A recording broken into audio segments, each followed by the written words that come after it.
السلام علیکم ویورز،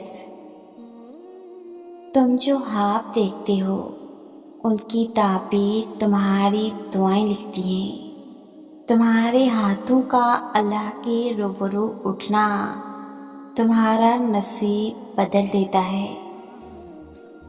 اپنے لیے بہتری کی دعا مانگو اور باقی سب فیصلے اللہ پر چھوڑ دو۔ اللہ تم سے محبت کرتا ہے، وہ کبھی تمہارا برا نہیں چاہے گا۔ اللہ نے تمہاری محنت اور صبر کو دیکھا ہے اور وہ تمہیں انصاف دینے میں کبھی ناکام نہیں ہونے دے گا۔ تمہارا انتظار اور دعائیں ان کی بخشش کی طرف لے جاؤ۔ میں نے بہت لوگوں کو ہدایت کا طلبگار پایا ہے، مگر وہ ہدایت کا مطلب نہیں سمجھتے۔ ہدایت کوشش اور عمل مانگتی ہے۔ ہدایت نفع علم سے جڑی ہے، یعنی قرآن۔ جو لوگ اس کو پابندی سے تھام لیتے ہیں وہ ہدایت کی راہوں پر سفر کرنا شروع کر دیتے ہیں، اور پھر یہ سفر انسان کو دونوں جہانوں میں کمال بخشتا ہے۔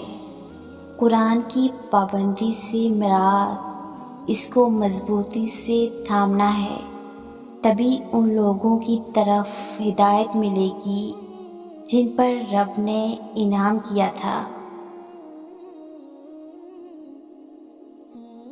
کبھی کبھی بہت تھک جاتی ہوں، سب چھوڑنا چاہتی ہوں، پھر یاد آتا ہے کہ جب اللہ کا راستہ چنا جاتا ہے تو اللہ آزماتا بھی ہے۔ یہ کیسے ہو سکتا ہے کہ کوئی اللہ کے راستے پر چلے اور آزمایا نہ جائے؟ کبھی دیکھا ہے کہ سونا آگ میں جلے بغیر کندن بن گیا ہو؟ تپش تو سہنی ہی پڑتی ہے نکھرنے کے لیے۔